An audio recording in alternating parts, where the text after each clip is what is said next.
UFC 282 Jan Blachowicz versus Magomed Ankalaev. Welcome to your full fight card prediction video presented by yours truly here at Boxing MMA Picks. He goes by Zan, I go by Harris as usual. Fight by fight breakdown, fight by fight predictions from that betting perspective. We want to let you know which fights are worth the value, which fights to avoid, which underdog has the best shot at winning, and some parlay action towards the end of the video as well. Make sure you hit the thumbs up on this video. Make sure you participate in the comments. And most importantly, make sure you subscribe to the channel here at Boxing MMA Picks. 13 fights on this pay-per-view event, last pay-per-view of the year. 5 of them on the main card, 8 of them on the prelims. So let's get started right away with fight number 1 of our prelims, where we're looking at Corey Saaiman taking on Stephen Koslow. Cameron Saaiman, I should say. Cameron Saaiman is a newcomer. Didn't White Contender Series win back in August, originally scheduled to fight Ronnie Lawrence. Comfortable and quick on the feet, has some switch stance, solid calf kick as well that he uses pretty regularly. The technique and the striking diversity in general is pretty solid coming from him. He can also be explosive. On the Dana White Contender Series, he did show me one instance of solid entry, solid takedown, but I'm looking at him otherwise as a striker. He has that toughness, looks like he has that cardio, looks like he has a solid pace throughout the fight as well. For Stephen Koslow, he's also a newcomer. Both of these guys are undefeated at 6-0. For Stephen Koslow, all 6 of his wins are via submission, a good range of submissions as well. Three rear naked chokes, a Kimura, a triangle, an armbar. So definitely showing that submission diversity. The striking looks okay as well, but he's definitely someone that's going to want to bring the fight to the mat. And at the level that he's been at this far, he hasn't had a problem landing that takedown. He goes for them. He brings that sort of pressuring style on the feet before shooting for that takedown. Ultimately, with newcomers, hard to know where they're really at. I'm looking at this as a striker versus grappler type of matchup. I think that Cameron Saaiman, as the striker, has enough to weather the early storm that Koslow may put on. What's key in this fight, Stephen Koslow has never been past round 1, whereas Cameron Saaiman, he knocked his last opponent out in round 3. So just letting you know that he has that from beginning to end of the fight. So ultimately, both of these fighters moving up a level, I think Stephen Koslow will be in more unfamiliar territory than Saaiman would be comparatively. And I think eventually Saaiman is going to sort of take over with that striking as we get out of that first round and as Koslow, tastes the second round, tastes the third round for the first time. So I'm looking at Cameron Saaiman to get it done. I think he avoids that round 1 threat that Koslow has been throughout his professional career and puts Koslow in unfamiliar territory. He does it really striking. So Cameron Saaiman to get us started is going to be where I go with this. All right, Cameron Saaiman versus Stephen Koslow. So one thing I noticed right away when I looked at Koslow was the guys that he's fought, he doesn't have a win against, or he hasn't fought anyone that has a winning record professionally. So that's a big concern, is that everybody he has fought has either a losing record or is a 500 fighter. When you look at Cameron Saaiman, we got a good glimpse of him on the Contender Series. He actually fought a pretty decent opponent in Josh Wang Kim. Josh Wang Kim was looking good early on, but then as the fight went on, Saaiman just kept going. He's well-rounded. But when you look at his opponent, Josh Wang Kim, he was 5-1 going into that match. But this guy was 14-1 as an amateur. So I remember that because I did studying on this fight when the Contender Series fight was on. So this guy was 14-1. His only loss was a split decision to Jesse Strader. So when you look at Saaiman, he has a good win on his record already. Plus, he has a win against 8-7. But again, sketchy competition. But we kind of seen what Saaiman can do against a good fighter. Now, when I look at Koslow, the eye test, he's pretty decent. He's a good prospect. I don't like his entries into takedowns. I think that someone that can grapple will be able to avoid those takedowns.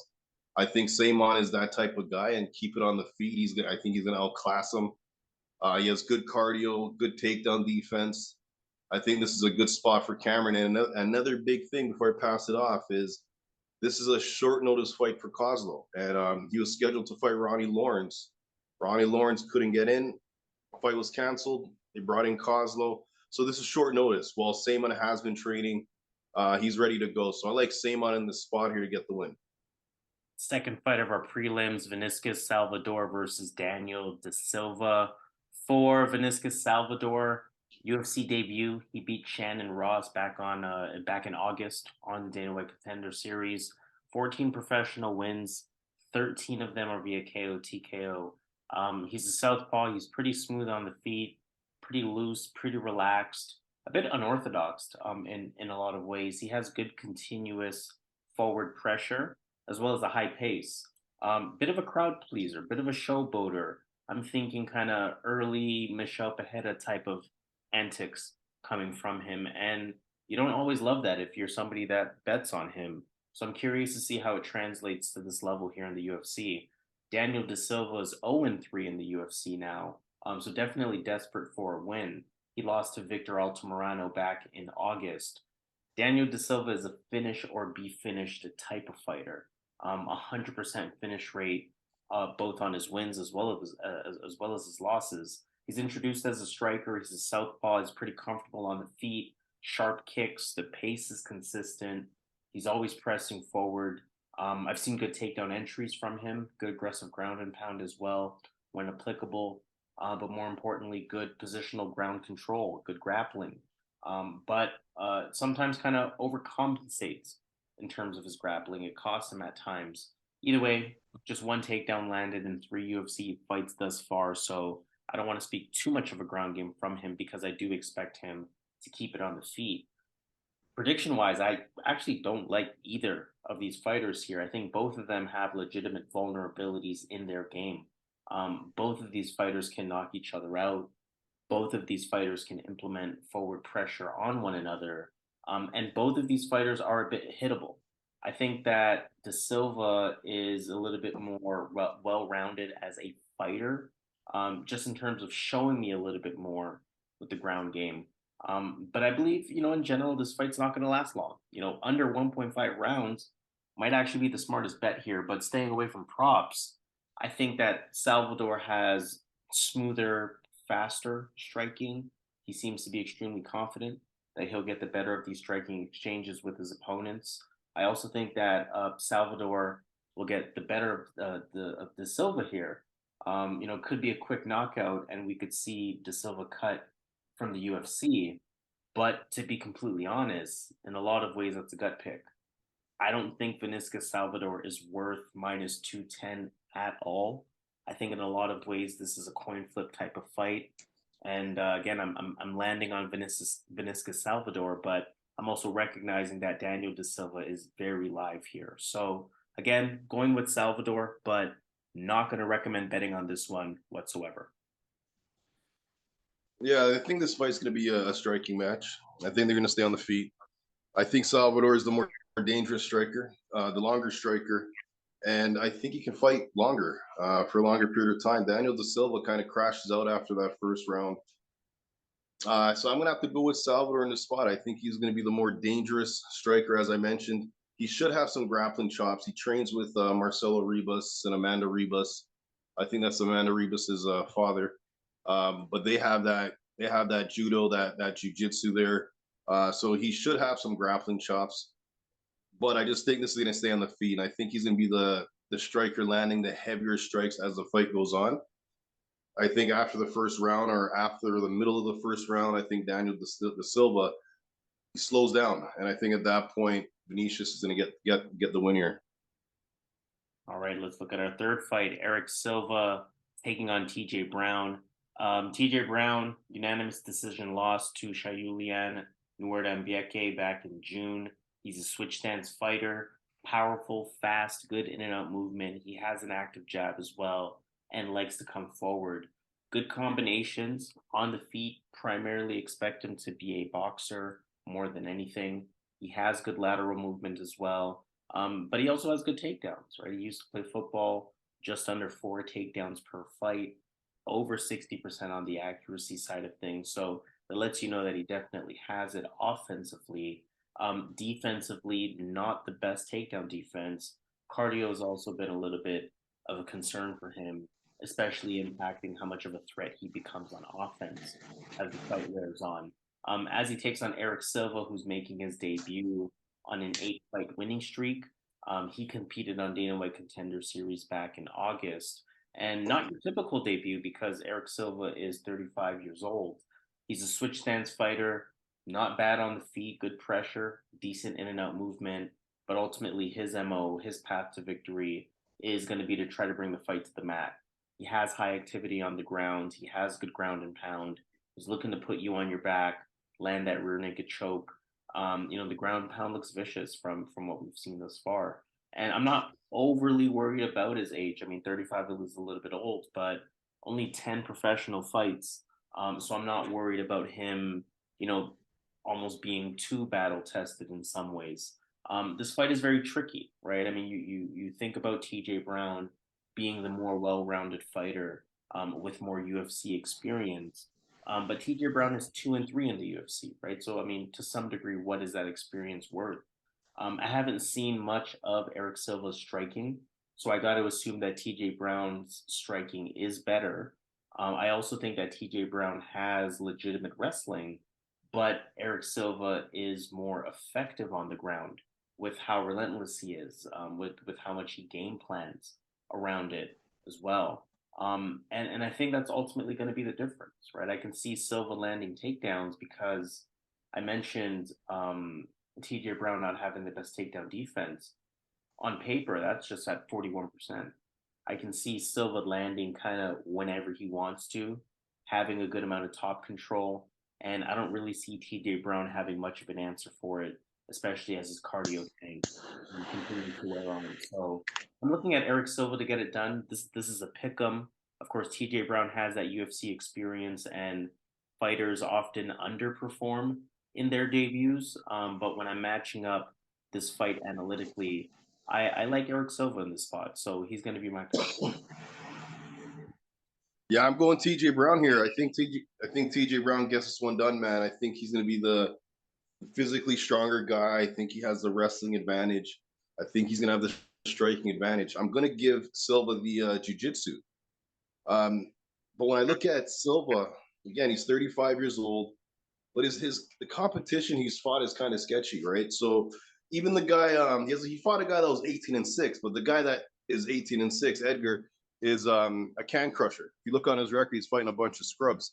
Daniel Vega as well. These guys have winning records that he beat, but when you look on their record, they're padding their records with a lot of scrubs, a lot of low-level fighters. So this guy hasn't really fought in anyone close to who TJ Brown is. Hasn't fought anyone close. Hasn't fought anyone close to the guys that TJ Brown has fought.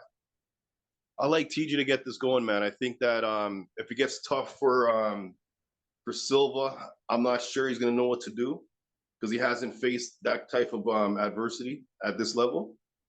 TJ Brown has.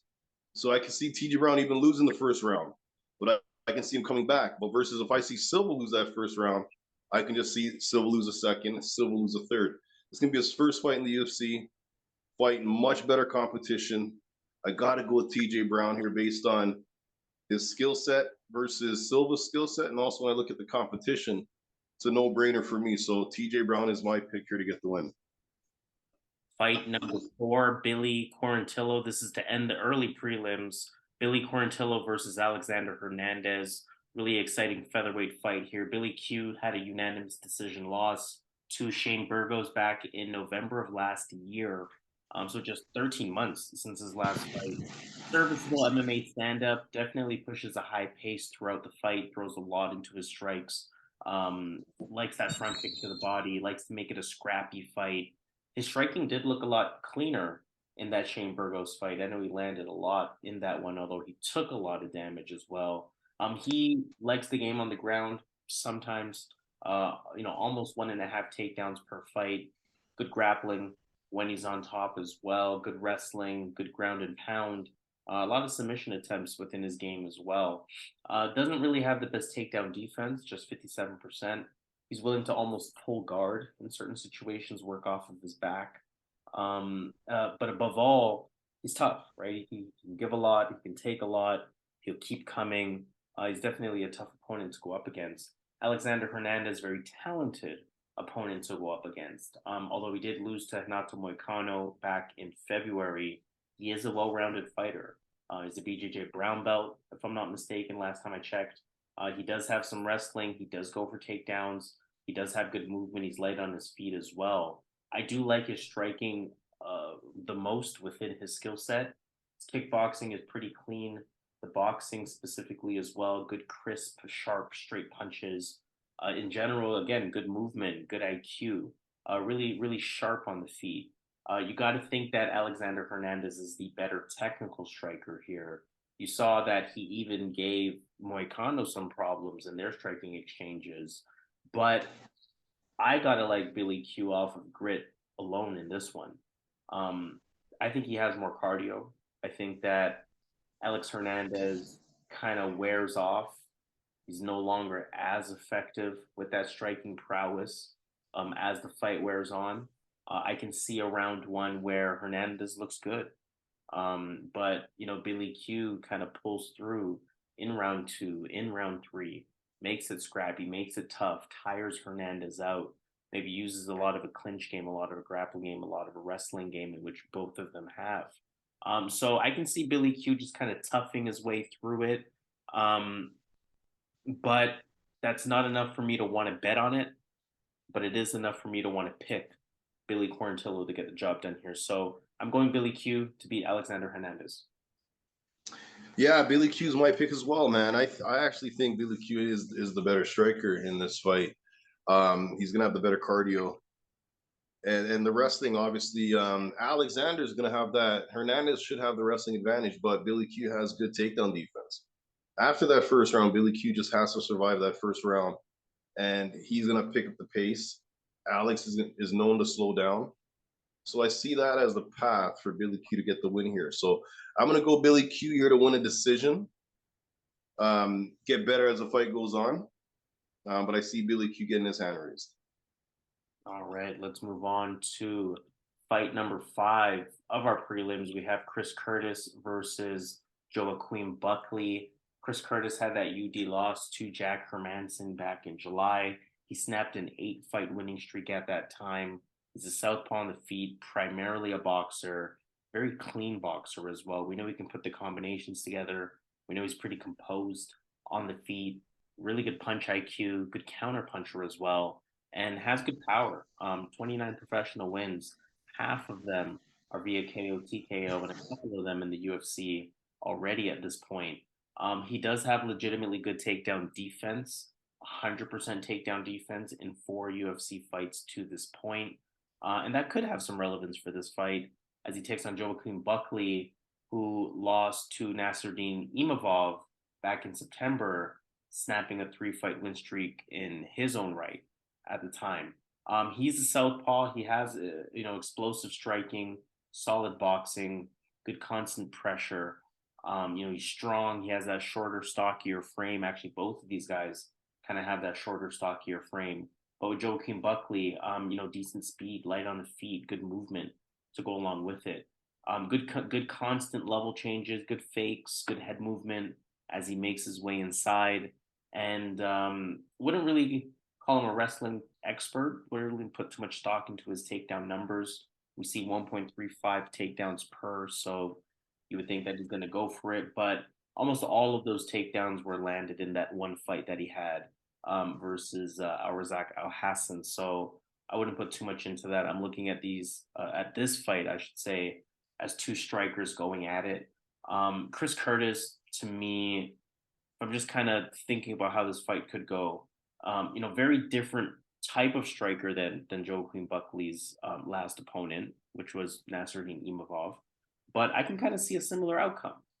What I mean by that is, Buckley wasn't outclassed on the feet by any means, but Imavov was decisively better with the striking. I can see Chris Curtis being decisively better with the striking. I can see Chris Curtis having better control of the octagon, more intention with the attack, being able to keep the fight on the feet. You know, and again, just being the better striker. I was a little surprised to see Chris Curtis as the underdog here. We know that he had beat a few good prospects in this middleweight division thus far, and then lost to someone who's perennially in the top of the division in Jack Hermanson. Whereas Joaquin Buckley, not to say he's been hit or miss, but he hasn't shown me that he's elite by any means. So I was a little surprised to see Chris Curtis as an underdog, but that makes me like him even more. So I'm going with the underdog, Chris Curtis, on this one. Yeah, this is a good fight, man. Tough fight. Should be an exciting fight. We know that Chris Curtis is doesn't really kind of slow paced fighter. We know that Buckley's in and out, explosive, throws a lot of power. When we look at Chris Curtis, let's start there. When I look at Chris Curtis, man, like he got outstruck by Jack Hermanson. He outstruck a grappler in Rodolfo Vieira. He outstruck a grappler in Brendan Allen. In the Phil Haas fight, he won that fight, but he was getting outstruck by a wrestler turned striker. And then obviously he was able to get that body shot, I believe, and kind of turn the fight around and get the win. So what I'm trying to say is this guy does good against guys that aren't really strikers first. In the Phil Haas fight, again, I'll repeat, he was losing that fight up until he lands that perfect body shot. So again, he was losing there as well against a pretty decent striker.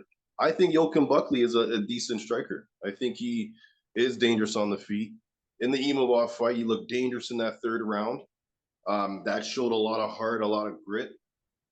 I think he has a lot more heart than Chris Curtis, right? Because when you look at Chris Curtis, when he fought Hermanson, he just complained at the end that this guy's running away from him. He wasn't really going after him in that third round. If you look at it, the way Buckley was going after Imavov, that's a big thing, right? That's a big thing I noticed when I was watching their last fight. Was they both were in similar situations. They lost the first two rounds. Third round, Curtis was still inactive while Buckley is going for the kill. He was ready to leave it all in the cage. So off heart alone, I think Buckley can land a heavy shot. I think Buckley can finish Chris Curtis here. But more importantly, I just think he gets the win, right? So I'm going to go Joaquin Buckley to pull this off, being the more explosive guy and the more active, the more dangerous striker with more power. Fight number 6, Edmen Shahbazyan, Dalcha Lungiambula. Shahbazyan's on a 3-fight losing streak now after starting his career 11-0. It's been just over a year since he lost to Nasruddin Imavov. Speaking of, good stand-up, has some pop in his punches, throws a lot into his strikes. Bit of a patient striker, has a solid jab, presents somewhat of a boxing style on the feet, mostly hands with his striking, solid jab, though he does have a good calf kick that he showed in his last fight. He's dangerous in that first round. Almost all of his wins are via round 1 KO. 11 wins, 9 of them via KO. Good wrestling as well, almost 3 takedowns per fight. Also, just still 25 years old, so I kind of like the 1-year layoff for him. 3 losses in a row, get your mind right, come back looking stronger. Dalcha Lungiambula, also on a 3-fight losing streak. He lost to Punahele Soriano back in July. He's patient. He's almost a hesitant striker in some ways. Has that judo background. We know that he can also explosively land takedowns as well. Use that sort of physical strength that he has. He has those explosive bursts on the feet from time to time. Definitely has that power. Puts a lot into his strikes. But ultimately, cardio is just too much of a concern with Dalcha Lungiambula. Lungiambula is always going to be live, right? Especially in that first round, always going to be live. He's explosive. He has the KO power, has good takedown defense if Shahbazyan does get hurt and tries to take the fight to the ground. But I mean, fact is maybe outside of that round 1 threat, and even during that round 1 threat, Lungiambula is just not active enough. He's just not threatening enough on the feet. Shahbazyan should look to should look in control for a majority of this fight. I think that even if Dalcha has a moment early on, and especially if Dalcha has a moment early on, it's going to drain that cardio tank, especially further. So it'll almost work against him, severely impact him for rounds 2 and 3. So, I think Shahbazyan should get back in the win column here. Again, he's 25 years old. He's lost 3 fights in a row. I think he's going to try to game plan as effectively as he can to make sure that he gets the win, to make sure that he keeps his name relevant. This is someone who was going up against the top names in the division just a short while ago. So Edmen Shahbazyan, I think he's going to get it done. I think he's going to get the win versus Dalcha Lungiambula. Yeah, I like Edmen in this spot. I think he has a lot more paths to win this fight, decision or knockout. Dalcha's gonna have to get that knockout punch, right? He's gonna have to, because he throws everything into his shots. He does have the power. He also can wrestle, but we know he can't wrestle for two. We know he can't wrestle for 3 rounds. So at some point he's gonna bail out on the wrestling idea if he goes that route. And on the feet, Edmen is a really good striker, really really good, really skilled. I see him piecing up Dalcha at some point, finishing him if it stays on the feet here. I think he gets Dalcha out of there, man. So I'm gonna go Edmen here to get the win. All right, fight number 7, Raul Rosas Jr., Jay Perrin. Jay Perrin's 0-2 in the UFC. He lost to Aori Kilang back in August. Decent hands. The boxing's solid. The combinations are solid as well. He can handle his own on the ground. He can land takedowns. We see 3 takedowns landed per fight, though a small sample size with just the 2 UFC fights. He does have some grappling as well. 10 professional wins, 4 of them are via submission, though they are all guillotines and rear naked chokes. Though he can land a takedown, his takedown defense isn't the best. Otherwise, he is a fairly well-rounded fighter, just not at the highest level. Raul Rosas Jr., he of course made headlines for his Dana White Contender Series win back in September, being just 17 years old at the time. He's 18 years old now, so it doesn't sound as exciting, but still very young fighter. On the feet, switch stance. He's quick. He's going to commit to coming forward. He's going to commit to that forward pressure because the name of the game for Raul Rosas is the wrestling. Great positional improvement, great strength already shown at his age. He changed those wrestling attempts together. The grappling is good too, leading to good ground control for him. In some ways, this is a tricky fight. Rosas has that quality to him, has that sort of it quality to him, but ultimately he's completely unproven, right? Jay Perrin also has a well-rounded skill set where the ground game for Rosas is his biggest asset. Again, Perrin has a number of submission victories amongst his 10 wins. So that tells you that at least theoretically he should be able to compete down there. But I think this fight should be in Raul Rosas' control. He's really relentless with his ground game. He has that high pace, that forward pressure should allow him to land takedowns pretty much at will here. And I mean, even if Perrin is able to hold his own, Rosas will just land takedown after takedown after takedown and just continue to score points and rounds in his favor. So I like Raul Rosas to get it done. I don't think Perrin is the opponent to shut him down. So I think Raul Rosas will have a successful debut. Yeah, I like Rosa Jr. all day in this spot. Now there's still concerns with his striking. Jay Perrin's gonna have that striking advantage, I think, but again, he was 17 in his last fight. Now he's 18. He's young. This guy should be ever improving. He should only be getting better at a quick pace. And this fight, he's gonna push a quick pace on Perrin. He's gonna tire this guy out, use that grappling, that superior top game he has. He's gonna get the back, likely choke him out, but I see a routine win, but I think he's going to go in there looking for a finish. So I like Raul Rosa in this spot here. All right. So final fight of our prelims in that case, Jairzinho Rozenstruik versus Chris Daukaus. Jairzinho Rozenstruik 2-fight losing streak. He lost to Alexander Volkov back in June. Pretty patient in the stand-up. He's a point fighter, almost an underrated type of power. Where he has been able to hurt guys with jabs, with short hooks, with short straight. Doesn't really need to wind up a wide punch to hurt you. kind of just has that God-given ability. He likes to keep the fight on the feet. Overall, he has really good takedown defense as well to ensure that it does stay on the feet. What's a little bit frustrating with Jairzinho, not really the most active striker. He is really good technically. Again, just doesn't bring that activity, doesn't really push the pace, doesn't really attack first. But again, like I mentioned, good counterpuncher. He has fast hands, quick strikes, quick counter punches, and again has that ability to hurt you with even the shortest of punches. So always a threat on the feet. Chris Daukaus is also on a 2-fight losing streak. He lost to Curtis Blades back in March. 10 of his 12 wins are via KO, TKO, so you definitely have to respect the power. Always interesting to note his size. He is a smaller heavyweight. His last fight, probably the heaviest I've seen him in a while at 243. Normally he's fighting around that kind of 230 to 240 range. Solid hands, good speed for the division, good accuracy in his punches. He's pretty sound technically as well. And again, he has the pop in his punches. So definitely always a threat. This is a good fight. This is a fight that was originally scheduled for October.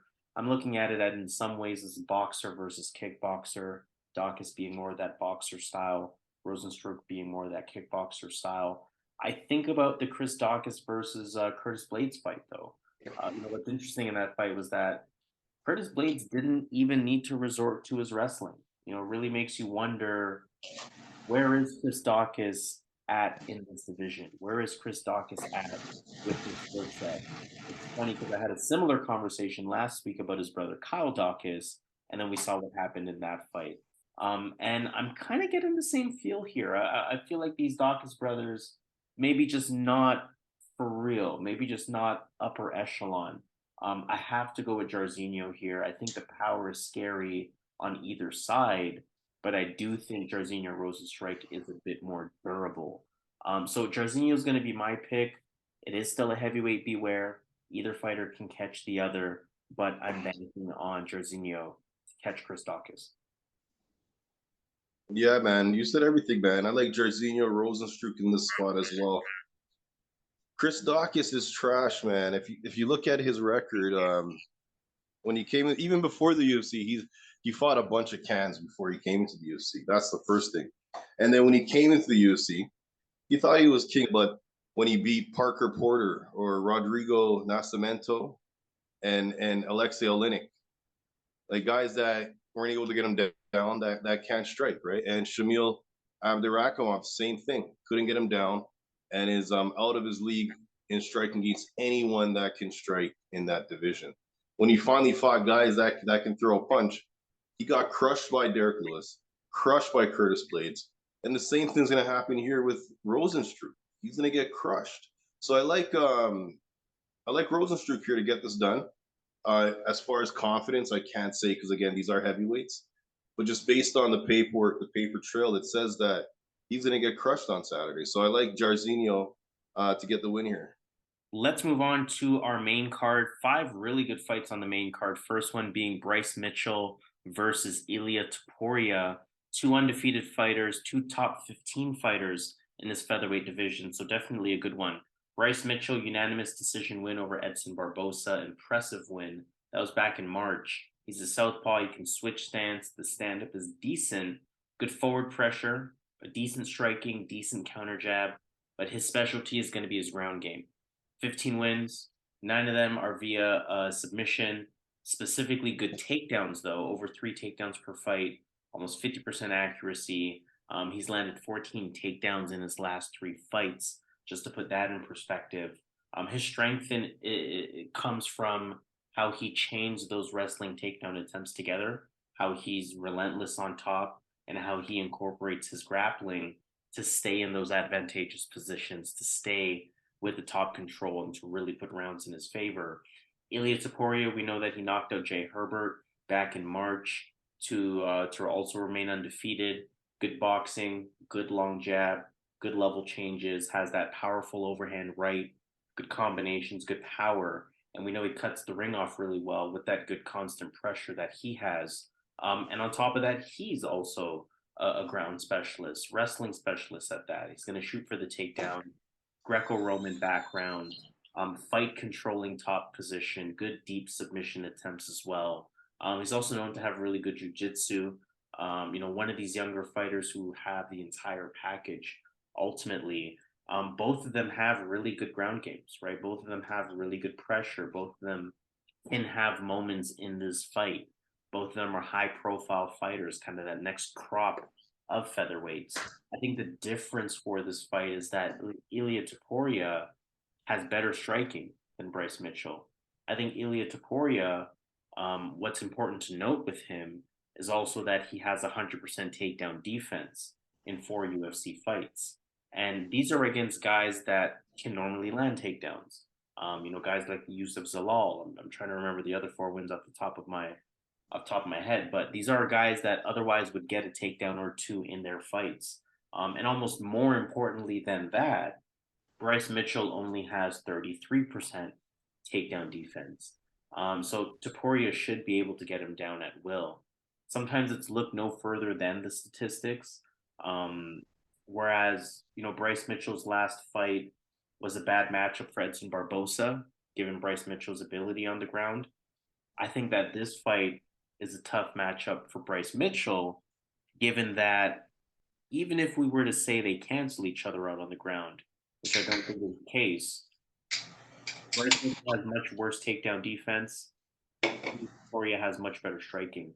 So two key advantages that make me lean towards Ilia Topuria in this one. It is a good close fight. It is a good high level fight. But when you really break it down analytically, Topuria shouldn't have much of a problem getting it done. So good value on Topuria, but of course Bryce Mitchell is a legitimate opponent. So be careful from that perspective. But my pick is going to be Ilia Topuria. Yeah, this is a good fight. This is a fight that the division needs. It's still risky putting two undefeated guys against each other to kind of set one back. But Bryce Mitchell, again, he lost in the Contender Series. He lost on the Ultimate Fighter to Brad Katona, and then he had a match against Tyler Diamond. I thought he lost that fight. I can't believe he got the decision there. I thought it was a clear win for Tyler Diamond in that spot. The round in question is the third round where Tyler Diamond pretty much has control or is winning for 4 minutes, and then for 40 seconds or 45 seconds, Bryce Mitchell has his back, and I don't know how. And he threatened to choke, but he got out. Bobby Moffett ended up on his feet, I believe, at the end of the fight. So I couldn't believe he won that fight. Topuria has never lost, and Topuria is actually a much better version of Brad Katona. He can kind of mimic that style, keeping the fight on the feet, outclassing him on the feet. I think on the ground, I think Topuria can definitely match Mitchell, but I don't think on the feet Mitchell can match Topuria. I think that's where there's going to be a big discrepancy in this fight, where Topuria has a huge advantage. I think this is a really good spot. They're giving good odds on this spot. A lot of fans are putting money on Bryce Mitchell. He's going to be the weaker guy. Topuria is going to be much stronger physically. I think Topuria is going to have the better wrestling, way better striking. I'll give Mitchell the jiu-jitsu advantage. But that's not to say Topuria can't avoid a lot of these things that Mitchell is doing. And it's not to say Mitchell is like Gracie's back in the day, that he's just submitting everybody. He got Matt Sales. That's who he submitted, Matt Sales. And he had Charles Rosa in a couple of twisters, could never finish it. So it's not like this guy's going out there just touching these guys and then they tap out. So I like Topuria a lot in this spot. I think based on the odds, I can't believe the odds are not wider. I think Topuria is free money this week. So I'm going to go Topuria here to get this one done. All right, let's go on to our second fight of our main card, Darren Till versus Dricus du Plessis. A good middleweight scrap here. Darren Till, 2-fight losing streak. Hasn't fought since he lost to Derek Brunson all the way back in September 2021. We know his MO, right? He prefers to fight on the feet. He's a southpaw, Muay Thai striker, good calf kicks, good left hand, good left straight, I should say. He likes to use that clinch against the cage, almost as if he kind of want to fills out his opponent's strength. Historically, he's had good takedown defense on paper, 78% over the course of 11 UFC fights. But Darren Till, I mean, pretty one-dimensional, and it's kind of do or die for him at this point. Hasn't really won a fight in 3 years, but we'll continue on that in a bit. For Dricus du Plessis, 5-fight win streak, 3-0 in the UFC. He beat Brad Tavares back in July. He has a near 100% finish rate. Actually, of his 17 wins, it's only his last fight that didn't end in a finish. So, got to respect his finishing ability for sure. Has that kickboxing style on the feet. He diversifies his shots pretty well. He has a good calf kick, and he's really aggressive. Good constant pace, good combinations, or a lot of combinations, I should say. He can land that takedown. He has good wrestling IQ, good ground IQ as well. But definitely gonna want to have a lot of moments on the feet from what I'm seeing from him. He can be a little bit reckless at times, and I think Darren Till, as an underdog here, is live just sort of based on that alone. Till can possibly capitalize on Dricus du Plessis's aggressiveness and how reckless he can get at times. I think this is a tough fight to call, maybe a closer fight than it seems. And what I mean by that is, at this point, you probably think Darren Till's done, and Dricus du Plessis has been very impressive in his time in the UFC. But I think that this fight is a little bit closer than that would otherwise suggest. I think that this fight stays on the feet. On one hand, I think that Till could technically have advantages in the striking, but on the other hand, his pace historically has been nowhere near that of what Dricus du Plessis has shown us in a couple of UFC fights. Again, it's now or never for Darren Till, right? He hasn't won in 3 years. He's just 29 years old. So that's not really a good statistic to have by your name. And I don't know. I mean, I think I'm okay with making one pick that doesn't make too much sense. And I think this is that pick. I'm gonna kind of go with Darren Till one final time. I'm gonna kind of go with that gut pick one final time. The last time I bet for Darren Till, I regretted it. The last time I bet against Dricus du Plessis, I regretted it. So I want you to definitely hear those words that are coming out of my mouth. But for no other reason than a gut pick, I'm going Darren Till this one last time. I think that his takedown defense will be good enough to keep it standing. I think his striking ability is good enough to capitalize on du Plessis's aggressiveness. And like I said, it's quite literally do or die for Darren Till. Either you win and you maintain some level of relevancy, or you lose and you might as well go to PFL at this point. So I'm going Darren Till. I think he's gonna find a way to desperately get it done. Otherwise, his time in the UFC might as well be up.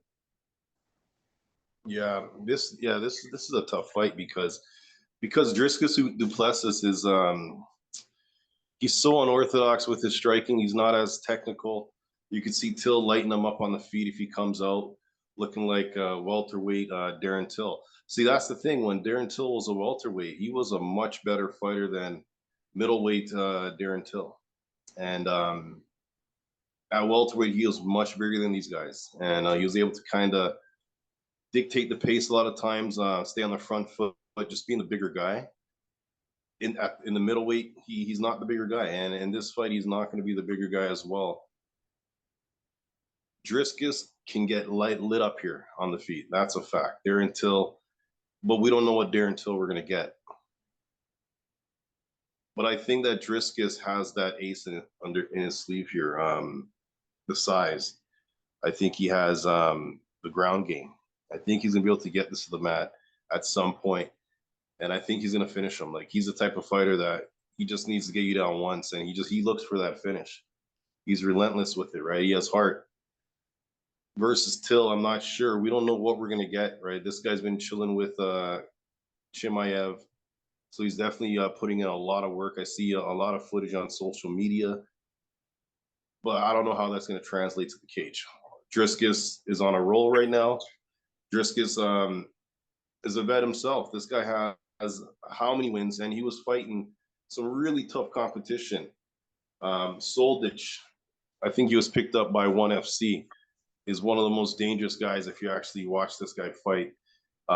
Really good hands, really good boxing, dangerous fighter. Roberto Soldich. So he has fought in guys on Darren Till's level. So I'm gonna go Dricus here to get it done, man. I like the pace, as you mentioned. I think he's gonna have a cardio advantage.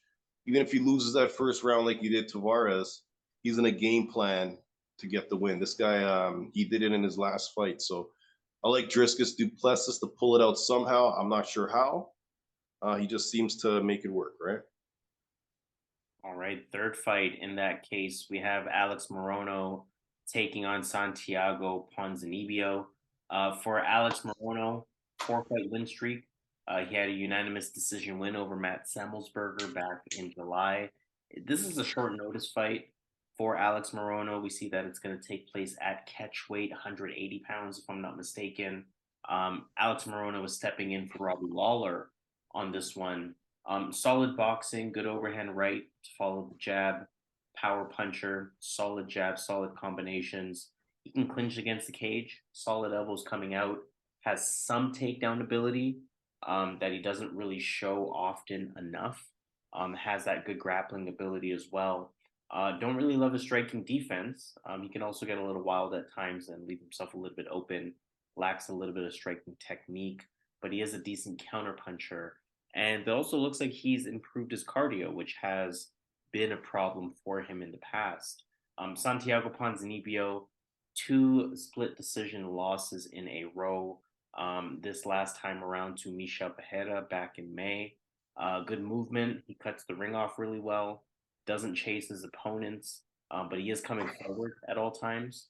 Good control of distance. Good use of fakes and feints. Good high pace. Good head movement. Pretty good fight IQ, mixes up the strikes, finds those openings. Though he's not really the cleanest, does have again just solid work, a solid work rate, solid pressure, solid pace, solid pop behind his punches as well, even late into the fight. Um, a short notice fight is going to be tough for anyone, right? Stylistically, I think that both fighters are going to be pretty straightforward, but I'll keep the prediction part of it short. Ultimately, I'm going to bank on Santiago Ponzinibbio. He had the training camp. He should be in better shape. We know that he's, physically the guy that looks better between these two anyway, training camp or not. And we know that he needs a win after 2 split decision losses. Morono's coming in last minute. You got to think that those cardio issues that Morono has shown in the past, they may show themselves in this fight because he has not had a full training camp to get that cardio right. So I like Santiago Ponzinibbio to get it done. Round 1 being close, round 2 potentially a little bit close, but round 3 Santiago Ponzinibbio pulling away, if not a finish on either end, some point prior to that. But I like Santiago Ponzinibbio to get it done. He's had the training camp. He should be a lot more prepared. Yeah, I actually like this fight better than Ponzi versus Robbie Lawler. I think this is a much better fight, more competitive. I thought Robbie Lawler was just going to get knocked out at some point in that first round. In this fight, I think we're going to get a real scrap. But there's things I noticed in this fight off the bat here when I was reviewing it today. The first thing is this is a huge step up for Morono. Even though Morono has 30 fights, he hasn't fought anyone on the level of Ponzinibbio.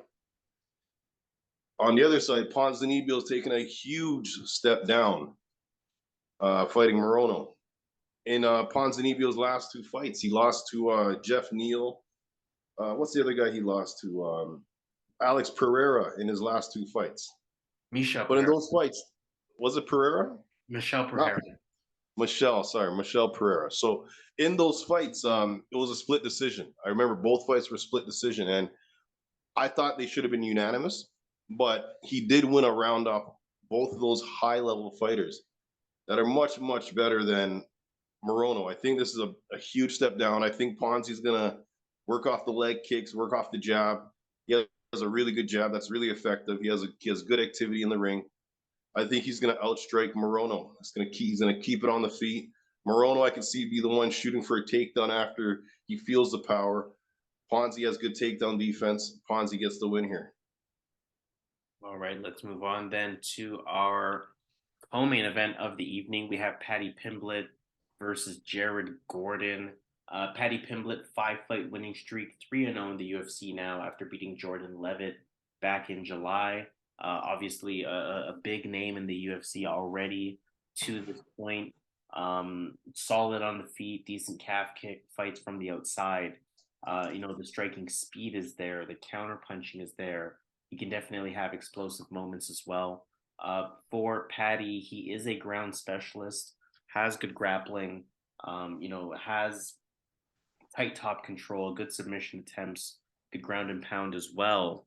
Got to respect his toughness, right? Got to respect his chin, his heart, his ability to be the aggressor, let his hands loose, his ability to finish, just everything that he's shown us in the UFC thus far.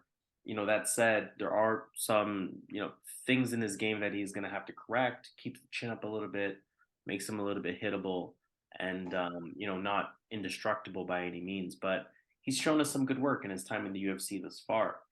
Jared Gordon, unanimous decision win over Leonardo Santos back in August. He has a patient style of stand-up, good level changes, decent striking defense, likes to come forward. It's not really the quickest, doesn't really have the best movement, but the stand-up is decent. The stand-up is consistent as well. He has a decent ground game. He has a BJJ brown belt, also has decent timing on his takedown attempts as well as decent top control. We see his takedown numbers there, just under 2 per fight. Takedown defense, not the best. We have seen ground specialists kind of take him down several times, have their way with him down there. And just getting straight to kind of prediction mode here, I think that this is a pretty good matchup for Paddy Pimblett. I think that Jared Gordon is patient on the feet, doesn't really present the most immediate threat. I also think that Paddy Pimblett will have the speed and the movement advantage to kind of keep him out of any early fight danger. Both guys can be taken down, but I feel that Pimblett has the better ground game overall. I see that leading to more top control time for Paddy Pimblett, better clinch situations against the cage for Paddy Pimblett as well. I can see Pimblett getting into a grappling exchange, and in that grappling exchange, finding that submission finish for this one. But to kind of stay away from props, I think that Paddy, just for the win, has decent value on it at -250. Wish that would have came down a little bit, kind of in the -220 range. I would have loved it even more, but I'll still kind of take it at -250, -260. I like Paddy Pimblett here.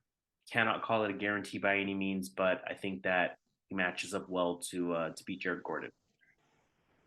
Yeah, I can see the UFC setting this up, giving them a fighter that they feel that's gonna benefit Paddy Pimblett because they're trying to push this guy. But Paddy Pimblett's not that good, man, and Jared Gordon is not the greatest either, right? So this is a hard fight. They both have pretty good records. They both have experience in there. When I look at how they fight, I think Jared Gordon, I think he's gonna be hard to be taken down. I think that Pimblett's gonna have a hard time taking this guy down. This guy has good takedown defense, unless you're a really good wrestler. Even Selecki had success early, but as the fight went on, he couldn't get takedowns. And Gordon clearly won that fight. Should have been unanimous instead of a split decision. But I think when it comes to the wrestling, I give that to Jared Gordon. I give the jiu-jitsu to Paddy Pimblett. Now the striking is where it gets interesting because Paddy's going to be the longer striker. He throws with power. So even though I don't think Paddy's technically the better striker, he could be the more effective striker in this fight, if that makes sense. So even though I think Gordon has more skills boxing, I think he's the smarter boxer. He defends punches that come his way. He moves his head a little versus Paddy, keeps his head straight there, hands down. But Paddy, again, effective. He could knock you out, right? This guy has power. He's getting bigger. but I'll just make it quick, man. So this is a tough fight, can go either way. I think this fight should be closer to a pick-em, man. I think Patty should be a favorite, maybe 2-1. I'll say 2-1. Patty should be a favorite, but there's no way it should be this wide. So just based on the odds, I got to go with Jared Gordon here because I actually think that he has um, two paths to win this fight. I could see him hurting him on the feet, getting the finish there, and I can also see him winning by decision with his wrestling, just staying on top, tiring out Patty Pimblett, staying out of danger from the grappling. So this guy has been underestimated before. If you look at that Chris Fishgold fight, I was all over Chris Fishgold. Everyone was all over that guy. And Gordon went in there and schooled him, took him down, outstruck him. I think this is another fight that Gordon will show up, could show up. And I think stylistically, I think the UFC might have got this wrong. I'm not saying they did. Patty's a big favorite for a reason. So taking him, I don't blame you, but I just think there's a way that Jared Gordon can win the fight. So I got to go that route. So Jared Gordon is my pick here. Main event time. Let's talk about the light heavyweight title.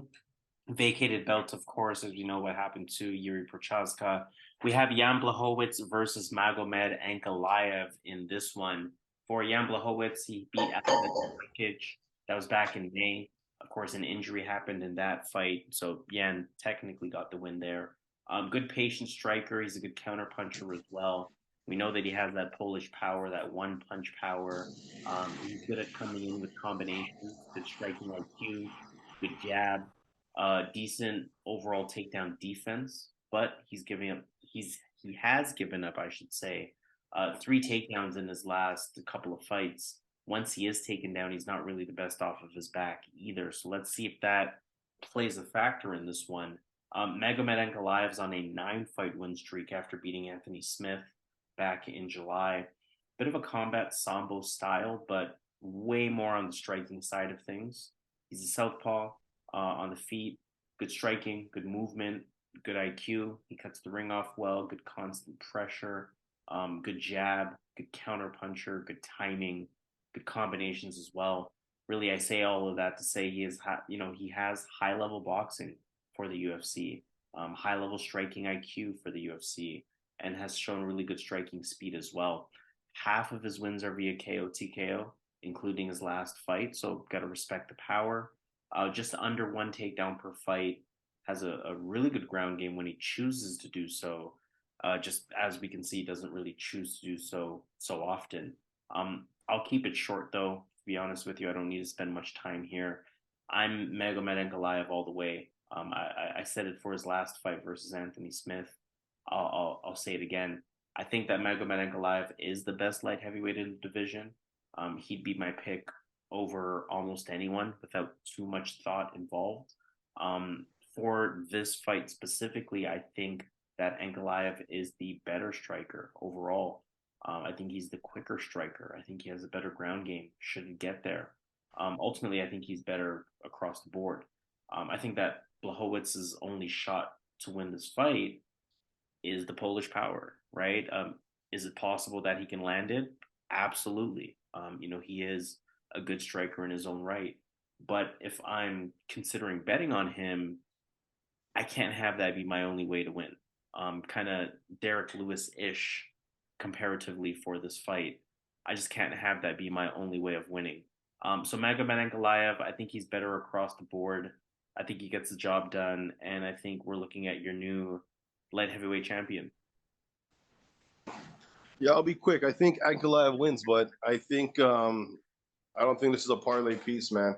I think Jan Blachowicz is super live in this fight. He looked very smooth in his last fight, striking.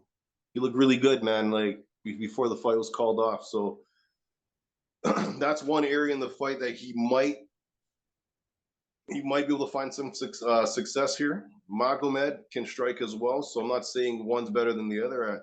I don't know, but I know Jan does not have the best takedown defense. Glover was able to take him down pretty easily with trips.